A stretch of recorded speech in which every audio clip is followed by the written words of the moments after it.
After the Korean billionaire CEO cheated all night, he came home to a divorce he never expected. What happened next shocked everyone. Money whispers, power screams, and betrayal? Betrayal cuts silent and deep. Some men build empires believing themselves untouchable, never realizing that the foundation they stand on was laid by someone else entirely. Min-Jae Kang was such a man. A tech titan with Seoul at his feet, married to Nia, the stunning, brilliant black woman he paraded like a championship trophy, never once considering she might be the one keeping score. While he was busy conquering boardrooms by day and hotel suites by night, Nia was quietly dismantling his world with the precision of a master architect demolishing her own design. The Oxford graduate he underestimated, the heiress to an empire that dwarfed his own, the conductor orchestrating his spectacular collapse. By morning, the man who believed he controlled everything would learn he had been dancing to her composition all along. A symphony where the finale belonged solely to her. You're watching Seoul K Diary, where power plays end in checkmate and revenge wears designer heels.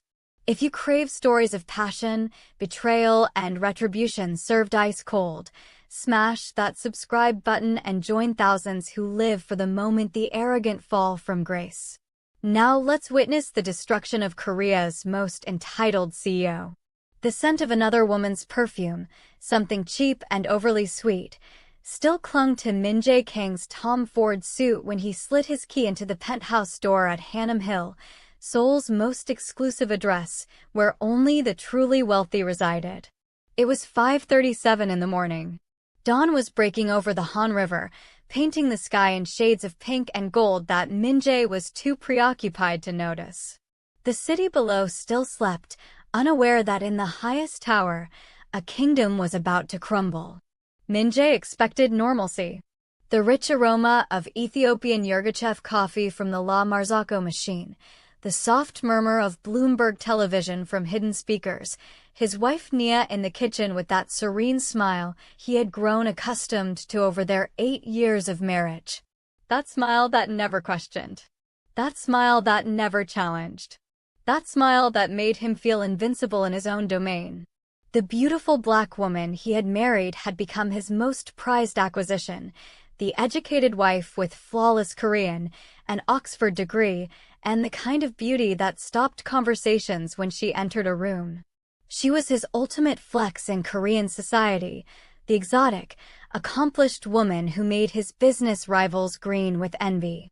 He loved introducing her simply as his wife, never using her name, never acknowledging her achievements. Just another expensive possession in his collection. He entered prepared to perform his usual charade. The lie was already rehearsed to perfection. Emergency call with Singapore investors. Server breach at the company's data farm. Critical merger documents that demanded immediate attention. He had practiced his exhausted expression in the elevator mirror, perfected the worried tension in his jaw that would sell the story of a dedicated CEO burning the midnight oil rather than a faithless husband crawling back from another woman's bed. But the penthouse was not quiet. It was void. No coffee brewing. No news playing. No household staff moving efficiently through their morning routines.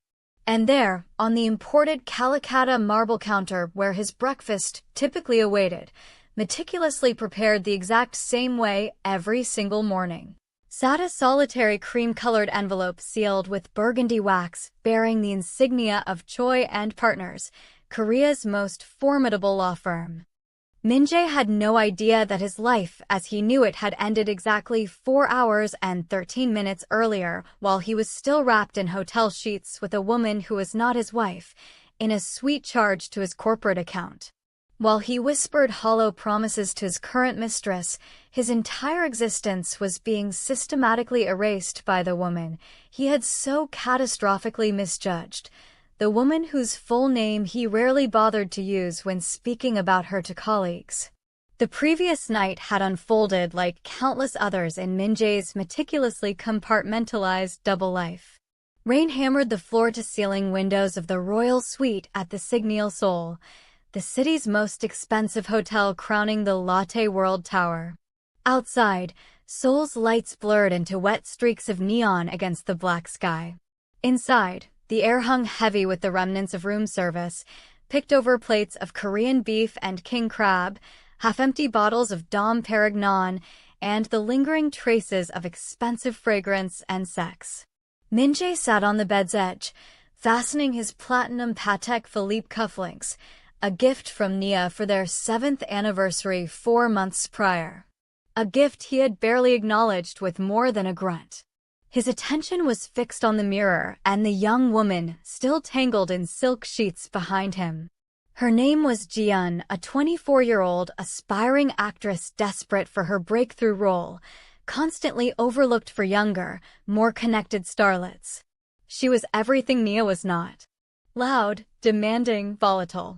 She drank too much, cursed freely, and had the kind of raw ambition that burned like gasoline on fire. And she knew exactly how to make Min-Jae feel like the Emperor of Seoul when she gazed at him with those hungry eyes. The youth Ji-yeon represented was intoxicating.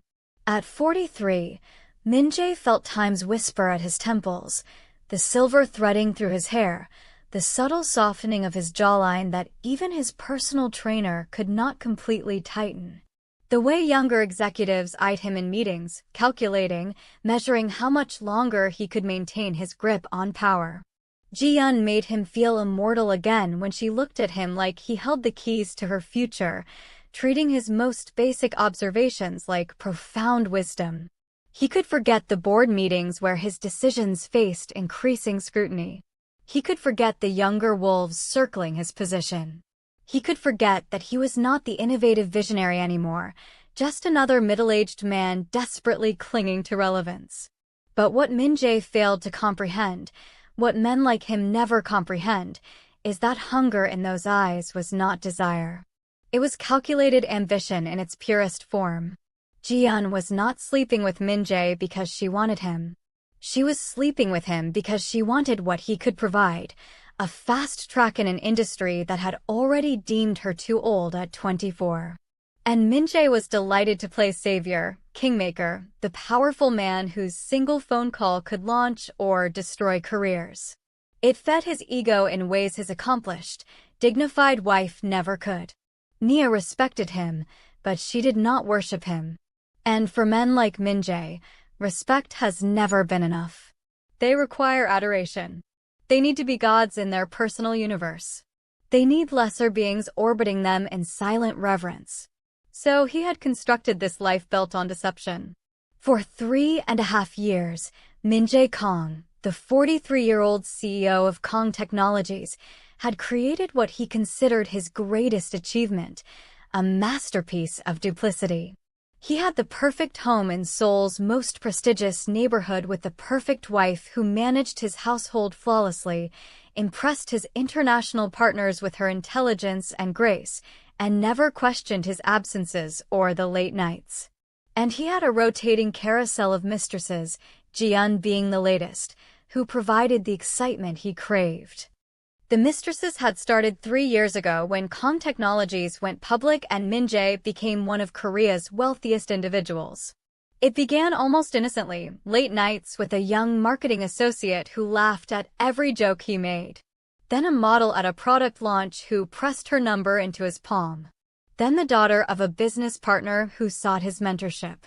One after another, they cycled through his life, each lasting months before being replaced by someone younger, someone more thrilling, someone who made him feel like the titan he desperately needed to be.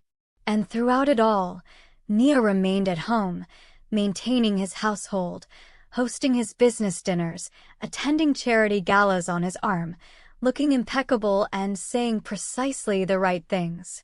She never complained about his late hours. She never questioned the faint lipstick traces he sometimes failed to remove from his collar. She was, in his mind, the perfect wife, silent, supportive, and completely oblivious to his betrayals. Min-Jae felt invincible. He had convinced himself he deserved this. He worked 100-hour weeks. He had transformed his father's struggling electronics company into a global technology powerhouse. Why should he not have whatever and whoever he wanted? Nia had her research, her positions on international foundation boards, her intellectual pursuits. She was content in her world of high-level networking and academia. He was protecting her, really. Ignorance was bliss. What spectacular arrogance. What breathtaking entitlement.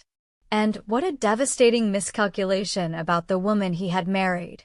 When Min-Jae entered his penthouse that fateful morning, the first thing that struck him beyond the silence was the emptiness. It was not merely quiet.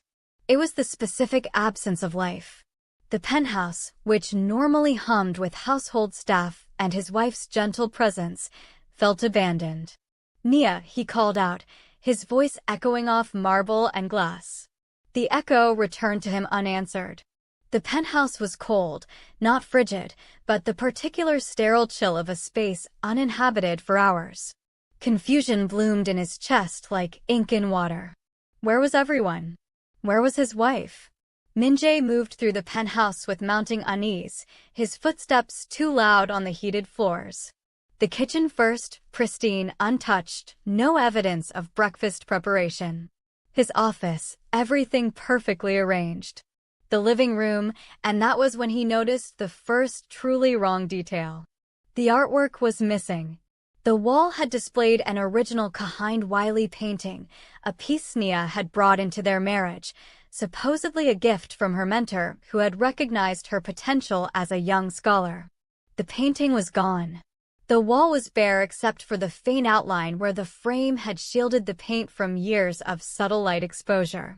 Min-Jae spun around, his pulse quickening. The display shelves in the corner, normally filled with Nia's collection of African art and sculptures she had said were family heirlooms passed through generations, were empty. The glass doors remained closed, but the shelves were stripped completely. He ran up the curved staircase to their master suite, taking steps two at a time. The door stood open. The room was immaculate. Bed made with military precision, curtains drawn to exactly the same length, everything in perfect order. But when he yanked open the walk-in closet, the truth hit him like a fist to the gut. His side of the closet was undisturbed. His suits, shirts, ties, all exactly where he had left them. He looked to Nia's side. It was devastated. The racks were bare. The shelves where her Hermes bags and designer accessories normally sat were empty. The shoe cabinet was stripped. Even the subtle scent of her signature fragrance seemed to have been deliberately eliminated. This was not packing for a trip. This was erasure. She had removed herself from the room, from the house, from his life. Min-Jae stood frozen, his breathing shallow and rapid. This was not a vacation. This was not an errand. She knew. The realization struck him, but his arrogance immediately fought back. How could she know? He had been meticulous. He used a separate phone for his affairs. He paid for hotels through shell companies. Nia was just a professor's daughter from Chicago who had studied her way to Oxford and then into Seoul's elite circles. She did not have the resources for this kind of investigation. Or so he believed. This is the delusion powerful men carry with them, that the women they underestimate are as blind as they are assumed to be. They mistake silence for ignorance. They mistake patience for weakness. They mistake grace for lack of fire. His eyes fell on the nightstand on her side of the bed. It was empty except for two items. Her wedding ring, the flawless 6-carat diamond he had purchased to impress his business associates, and the cream envelope. Min-Jae walked to the nightstand, his legs heavy as if wading through cement. He picked up the ring first. It felt cold and dead in his palm, like the marriage it symbolized. He dropped it into his pocket. He reached for the envelope. It was substantial, crafted from expensive paper, the kind used for legal documents meant to endure generations. The burgundy wax seal bore the logo of Choi and Partners, the firm that represented Korea's oldest and wealthiest dynasties. They cost fortunes just to accept a case.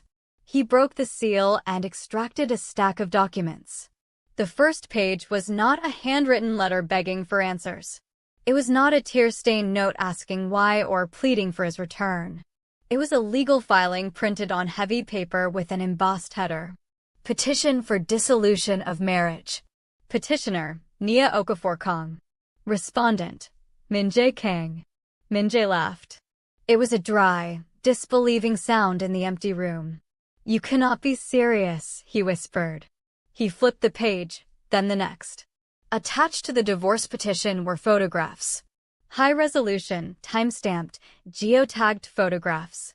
Min-Jae sank onto the bed, the mattress barely yielding beneath him.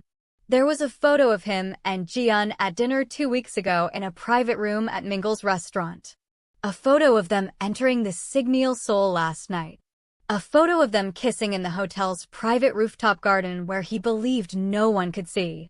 A photo of him handing Jiyeon a Cartier bag containing a diamond bracelet charged to his corporate card. But it was not just Jiyeon. There were photographs of Min-Jae with other women. The model from 8 months ago. The marketing associate from last year. The business partner's daughter from the year before. It was a comprehensive catalog of his infidelities, meticulously documented, dated, and annotated with clinical precision. The timestamps were exact. The angles were professional. These were not captured by a jealous friend with a smartphone. These were taken by a private investigator. A very expensive one. How? Min-Jae whispered, his voice breaking. Where did she get the money for this? Nia had no income of her own that he was aware of. He provided her a generous monthly allowance, but tracked. Every credit card purchase she made sent a notification to his phone. He controlled the finances. He controlled the accounts. He was the CEO. He knew where everyone went. Or so he believed. Another delusion. Another fatal miscalculation. Min-Jae flipped further into the stack of papers, his hands now visibly trembling. Behind the photographs was a letter on Choi and partner's letterhead. He began reading, the letter signed by senior partner Choi Sang-min himself. Dear Mr. Kang, please be advised that I represent your wife, Mrs. Min-Jae Kang, in the matter of your divorce. By the time you read this, Mrs. Kang will have vacated the marital residence at Hannam Hill, Penthouse 7. As you are aware, the deed to this property is held in the name of Kang Min-Jae. However, we would like to direct your attention to Clause 23, Section D of the prenuptial agreement you signed 8 years ago. Min-Jae frowned. The prenup. He remembered it clearly. He had insisted on it. He was the rising CEO with a family legacy. She was the brilliant but ordinary professor's daughter from Chicago with nothing to her name but academic credentials. He wanted to protect his assets. He had made her sign it without allowing her lawyer adequate time to review it properly. Or so he thought. What Min-Jae failed to understand was that Nia had read every word of that document. With her Oxford Law degree, she probably understood its implications better than he did. And more critically, someone else's lawyers had inserted clauses he never bothered to read, assuming they were standard boilerplate added by her father's small-town attorney. He continued reading.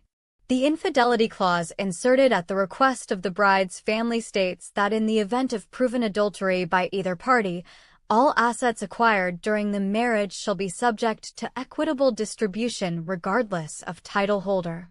Furthermore, the intellectual property rights to the quantum encryption technology patented during your marriage, which lists Mrs. Kang as co-developer, shall revert fully to her control.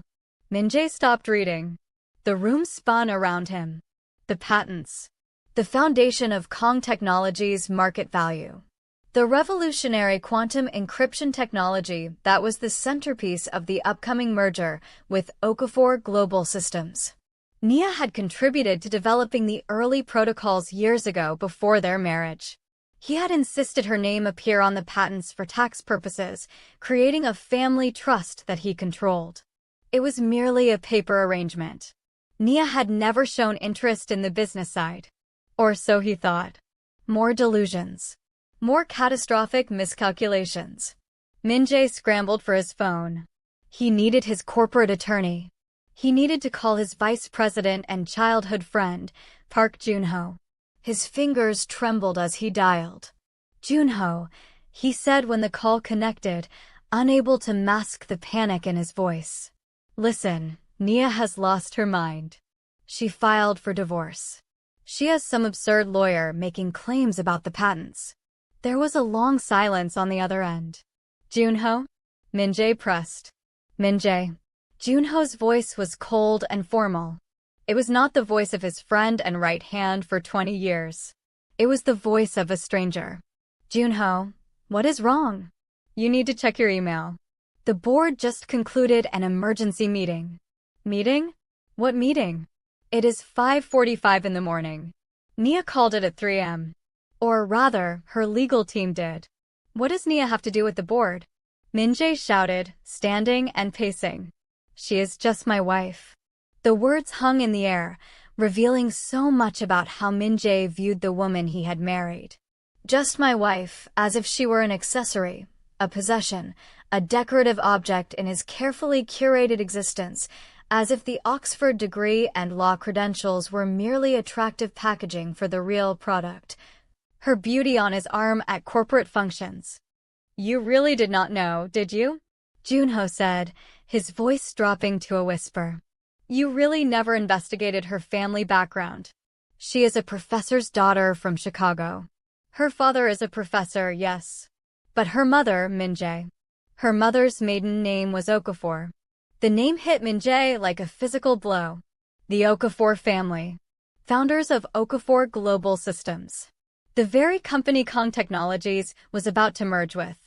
One of the most powerful tech conglomerates with operations in 23 countries and a market capitalization that dwarfed Kang Technologies by a factor of 4. She never told me. She wanted to be loved for herself, Min-Jae. She told the board everything this morning.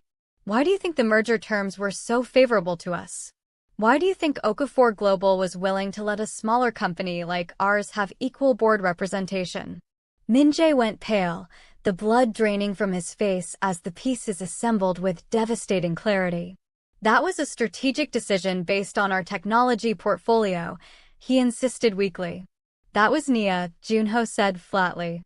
She owns 32% of Okafor Global through her family trust. She has been the bridge between the companies this entire time. She was sent here years ago to evaluate your company for potential acquisition. The truth crashed over Min-Jae like a tidal wave. Nia had not married him by chance. She had not been a naive professor's daughter who fell for his charm at that tech conference in San Francisco. She had been on a mission.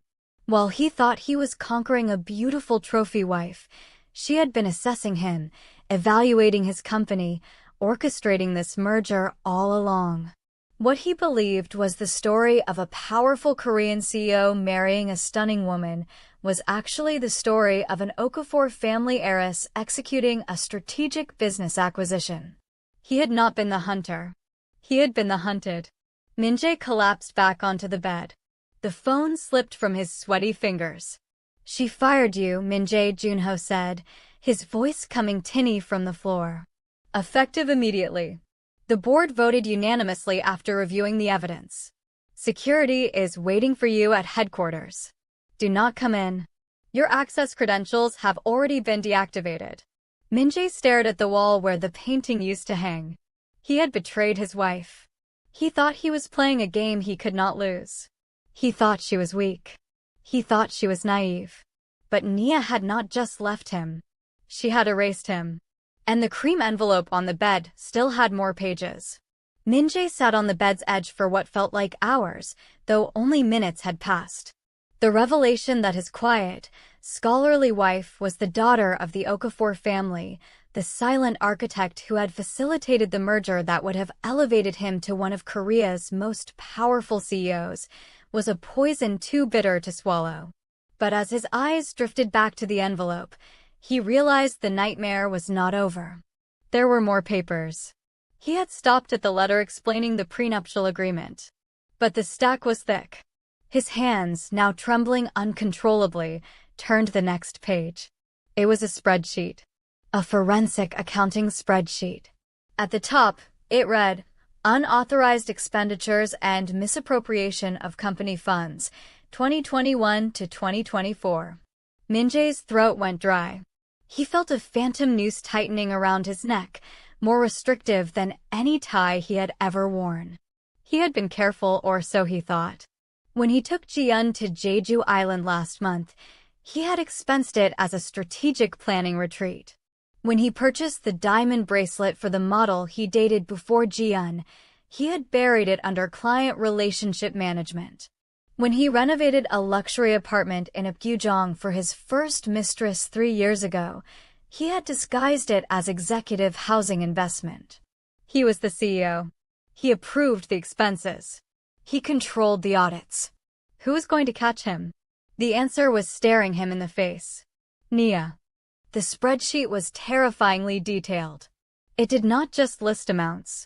It listed locations, dates, and the true nature of each expense, annotated in precise handwriting he recognized as Nia's elegant script. The same handwriting that had penned birthday cards and left him loving notes in his briefcase. Item 81. The Shilla Hotel Presidential Suite. Date, March 23rd. Amount, 8,200,000 won. Claimed, client meeting with Samsung Electronics. Actual, overnight stay with Ji-yeon Park. Room service for 2, champagne, couples massage. Item 103, Cartier Seoul. Date, April 18th. Amount, 19,500,000 won. Claimed, executive gifts for European partners. Actual, diamond bracelet delivered to Ji-yeon Park's apartment in Apgujeong. Item 134, Apgujeong Villa 507. Date, February 5th to present. Amount, 1,500,000 won monthly. Claimed, corporate housing for visiting executives. Actual, apartment for Mistress Ji-yeon Park, including utilities, furnishings, and security deposit. Item 167, private dining room at Jungsik. Date, December 19th. Amount, 5,100,000 won. Claimed, client entertainment. Actual, dinner with Mistress Choi Hae-rin. No business associates present. Item 201, Tiffany & Company. Date, January 15th. Amount, 24,800,000 won. Claimed, corporate gifts for Japanese investors. Actual, diamond necklace and earring set for Mistress Ji-yeon Park, delivered to hotel room at Park Hyatt. The list continued. Min-Jae scanned through dozens of entries, hundreds of millions of won, year after year of systematic fraud and embezzlement. All to finance his extramarital affairs and lavish lifestyle. Each entry meticulously documented, cross-referenced with bank statements, credit card receipts, and time-stamped photographs. At the bottom of the document, a sum was circled in thick red marker, 1,983,456,000 won. Approximately $1.7 million. Beneath the number was a photocopy of a legal statute. Article 356 of the Korean Criminal Code, embezzlement and breach of fiduciary duty. She is going to send me to prison, Min-Jae whispered to the empty room. She is not just divorcing me. She is going to prosecute me. He scrambled off the bed. He needed liquid assets immediately. If they were coming for him, if the company lawyers were already drafting the criminal complaint, he needed to secure his position. He needed a lawyer who was not intimidated by the Okafor family. He fumbled for his wallet and pulled out his black Hyundai card, the card with no limit, the card that made him feel like royalty in every luxury establishment in Seoul. He grabbed his phone and dialed the number on the card's back for VIP concierge service. He needed to book a suite at the Park Hyatt. He needed a safe place to think. Welcome to Hyundai Card VIP Concierge. Please hold for your dedicated representative. Min-Jae paced the room, sweat soaking through his expensive shirt. Pick up. Pick up. Pick up.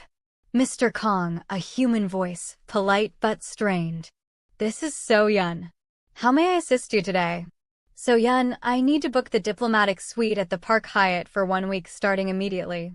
There was a pause, a long uncomfortable silence, filled with keyboard clicking. I am sorry, Mr. Kang, Soyeon said, her voice dropping professionally. I am unable to process that transaction. What do you mean unable? Charge it now. It is me. I am authorizing it. Sir, your account has been flagged. Flagged for what? Fraud? This is my card. No, sir. It is not a fraud flag. The account has been suspended per a legal order received this morning regarding the assets of Kang Min-Jae. Min-Jae froze. That is a credit card. My credit card. It is a corporate liability card linked to Kang Technologies, sir. We received a suspension order from the Seoul Central District Court. All credit lines under your name have been suspended pending investigation and... She hesitated, the pending criminal investigation. Min-Jae hung up. He did not say goodbye. He just dropped the phone onto the plush carpet. They had frozen him out. He had no cash. He had 180,000 won, roughly $150, in his wallet. He ran to the wall safe behind the bookshelf in his study. He spun the dial. Right 37, left 18, right 42. The safe clicked open. Empty. Of course. Nia was the one who had insisted on changing the combination quarterly for security. She knew the combination. Inside the safe, where he usually kept stacks of emergency cash and his spare passport, there was only a sticky note. Evidence submitted to prosecutor's office. She had taken his passport. She had taken the cash. She had left him nothing but her initial, not even her full name. It was the ultimate dismissal, the kind he had subjected her to for years at corporate events when he introduced her simply as my wife. Min-Jae let out a roar of frustration, slamming his fist into the wall. Pain shot up his arm, but the physical pain was relief compared to the walls closing in on his mind. He was trapped in his own penthouse and his own life. Wait. Ji-yeon. Ji-yeon did not know yet. Ji-yeon thought he was the powerful CEO of Kang Technologies. Ji-yeon had an apartment in Gangnam, a small place, sure, but a place to hide. And he had bought her plenty of jewelry. If worst came to worst, they could pawn the diamond bracelet he gave her last month. That was worth at least 25 million won. He needed to get to Ji-yeon. He needed to spin this. He would tell her what? That it was a misunderstanding. That Nia was a vindictive, jealous wife. Yes, that would work. Ji-yeon despised Nia. Ji-yeon would take his side. Ji-yeon had always rolled her eyes when he mentioned his wife. That cold woman, she would say with a sneer. So uptight, so proper. I bet she is frigid. And Min-Jae would laugh, pleased with the comparison that made him feel virile and desired. He would nod and agree, betraying the woman who had built his home and supported his career with casual cruelty he thought would never haunt him.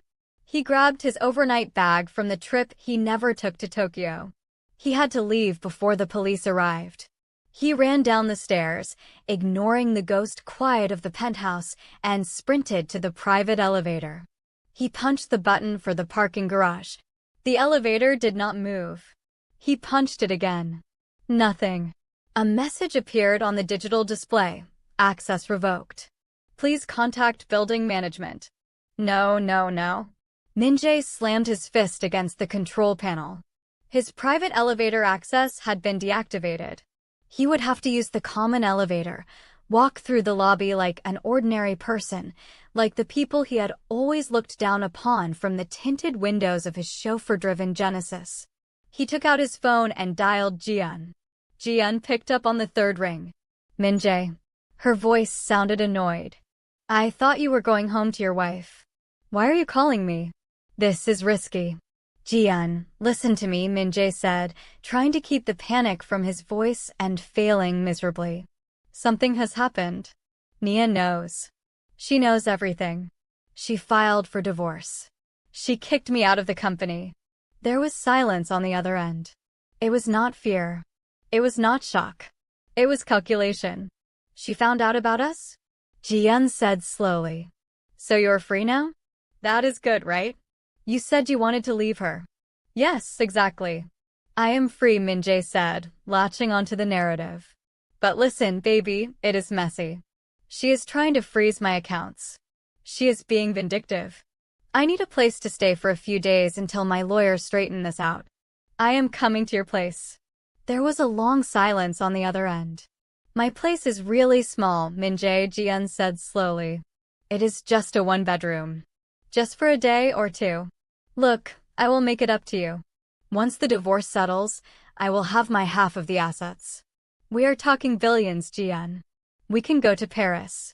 We can get that penthouse in Cheongdam-dong you wanted. Your half of the assets? Ji-yeon repeated. I thought you said she signed a prenup. She did, but look, it is complicated. I just need you to, can you call me a taxi?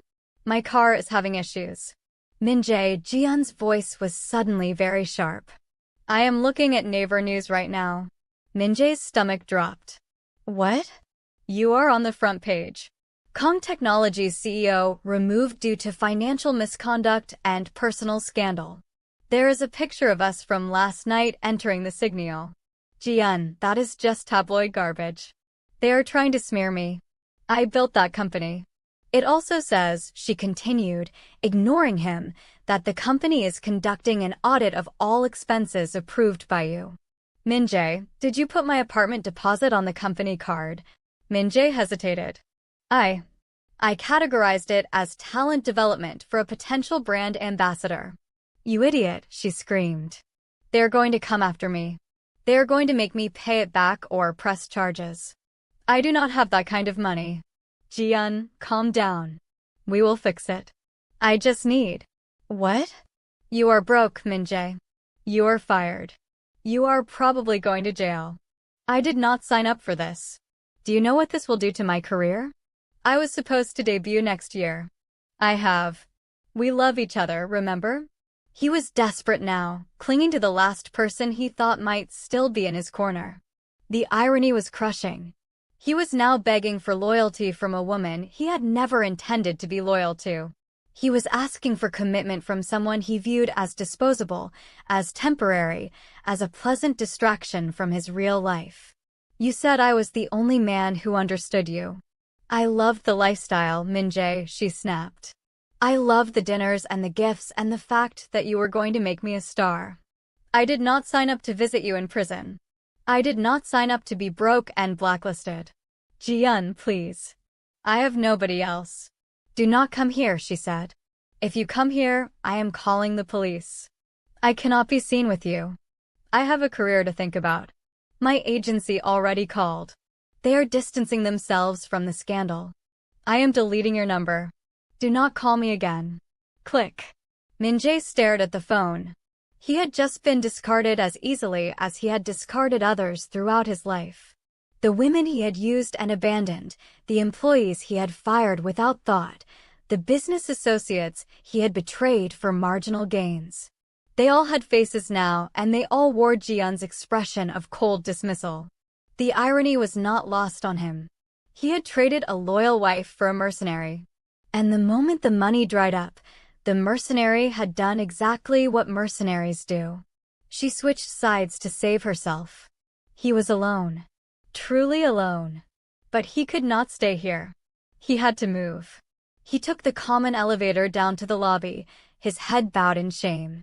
The security guards who had bowed deeply to him just hours ago now looked straight through him, their faces carefully blank. News traveled fast in luxury buildings.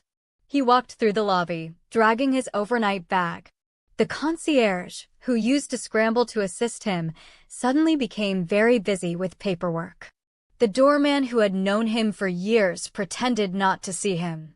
Min-Jae reached the street and looked left, then right. He did not even know which direction to go. His driver had always taken him everywhere.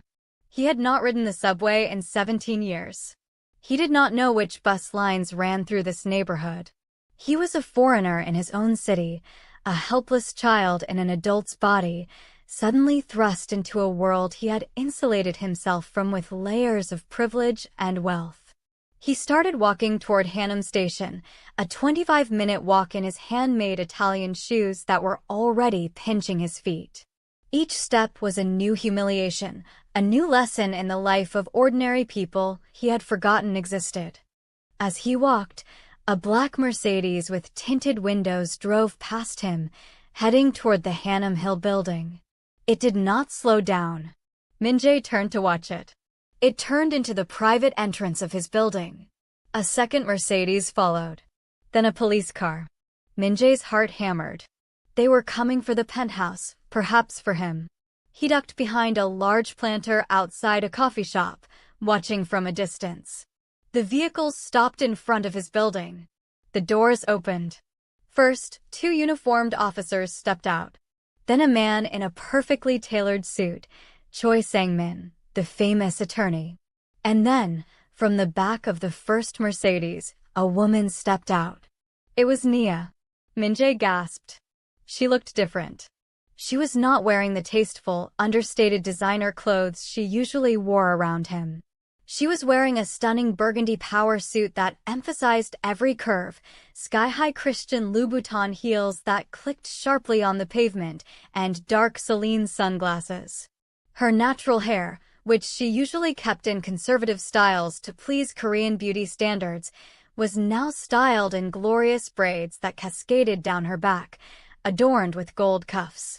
She had shed the understated persona she wore as Mrs. Kang and stepped fully into her identity as Nia Okafor, heiress and executive. She looked taller. She looked powerful. She looked like the executive she had always been trained to be.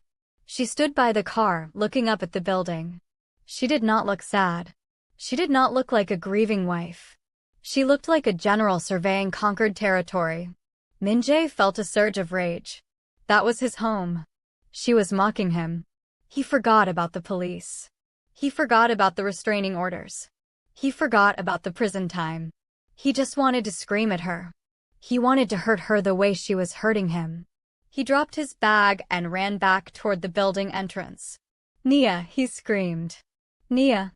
The police officers turned instantly, hands dropping to their holsters. Choi Sang-min did not flinch. He just adjusted his glasses. Nia turned slowly. She removed her sunglasses. Her eyes were dry. They were cold, hard obsidian. "Hold it right there," one of the officers shouted, stepping between Min-Jae and Nia. Min-Jae stopped, panting, his chest heaving. He was 20 meters away from her. "You snake!" Min-Jae screamed. "You planned this. You set me up." Nia stared at him. She did not shout back. She did not cry. She just tilted her head slightly, as if observing an insect under a microscope. "I did not set you up, Min-Jae," she said. Her voice was calm, clear, and carried across the distance with perfect composure. Her Korean was flawless, but now she allowed her American accent to color the edges, no longer hiding who she truly was. "I just let you be yourself. You did the rest. I made you," Min-Jae yelled, desperate to regain some power. "I made you my wife. I gave you status. You were nothing but a professor's daughter until I married you." Nia laughed. It was a genuine laugh, but it lacked any warmth. "Min-Jae," she said, pity dripping from her voice. "My mother built the company you were trying to merge with. My family funded your father's startup 32 years ago through a blind investment. I did not need you to give me status. I needed a partner. But you were too busy trying to be a big man to notice who you were actually married to." The words struck him like physical blows. 32 years ago. His father's startup. The Okafor family had been in their lives all along. "That cannot be true," he shouted. "My father would have told me." But then he remembered his father's stories about the mysterious investor who had saved the company in its darkest hour. The angel who had appeared just as they were about to declare bankruptcy. The investor whose identity had been hidden behind layers of holding companies and legal entities. "You are lying," he shouted, but the uncertainty in his voice betrayed him. Nia shook her head sadly. "Check your family records, Min-Jae. Ask your mother about the Okafor Foundation scholarship that paid for your education at Stanford. Nothing in your life was ever truly yours. You have been part of our portfolio for decades. I was sent to evaluate whether you were worth keeping in the family." She turned to the lawyer. "Sang-min, give him his things." Choi Sang-min reached into the car and pulled out a small plastic shopping bag. He walked halfway between them and placed it on the ground. "What is that?" Min-Jae sneered. "Your medicine," Nia said. "The blood pressure pills you take every morning. And your phone charger." "I am not heartless. I want my home, Nia. You cannot just kick me out." "Actually," Choi Sang-min spoke up, his voice smooth and precise, "we can. The court order was issued at 6:15 this morning. You are currently trespassing on private property." "Trespassing?" Min-Jae sputtered. The lawyer nodded to the policeman. The cop stepped forward. "Mr. Kang, you need to leave the premises immediately, or you will be arrested for criminal trespass and violation of a protective order." Min-Jae looked at Nia. He looked for a shred of the woman who used to wake up early to make sure his suits were perfectly pressed. He looked for the woman who had stood beside him at every company milestone. She was gone. Or maybe she had never really existed. Maybe that version of Nia was just a mask she wore while completing her family's mission. "Nia, please." Min-Jae's voice broke. He realized anger was not working. He tried begging. "I have nowhere to go. My cards do not work. Jian abandoned me. I have nothing." Nia looked at him for a long moment. Her expression softened just slightly. Min-Jae felt a spark of hope. "You have your freedom, Min-Jae," she said softly. "That is what you wanted, is it not? To be free of your boring wife? To live the exciting life with your young girlfriends." She put her sunglasses back on. "Go live it." She turned around and walked into the building, her building, and the glass doors slid shut behind her with a soft whoosh that somehow sounded like the final note of a funeral dirge. "Move along, sir," the officer said, hand on his baton. Min-Jae grabbed the plastic bag. He grabbed his overnight bag and turned around. He walked down the street, past the luxury boutiques where he used to buy gifts for his mistresses, past the restaurants where he had dined with business associates who now would not take his calls. He reached the main avenue. The rain began to fall again. Cold, hard rain. He started walking. He did not know where. He just knew he was walking away from the life he had destroyed. The most brutal revenge is not taking everything from someone. It is making them irrelevant in the story they thought they were writing. Nia did not just take Min-Jae's company. She erased his very existence from the narrative of success. Was this calculated takedown justice served cold? Or was it too merciless even for a man who betrayed everything? I want to hear your thoughts in the comments below. If this tale of high-stakes betrayal and ice-cold revenge sent chills down your spine, hit that subscribe button and join the Seoul K-Dairy family. Turn on notifications so you never miss our weekly dose of dark passion and calculated revenge from the world's most exclusive circles. Remember, in the game of love and power, always watch the quiet ones. They're the ones taking notes. See you next with another story that will keep you up at night.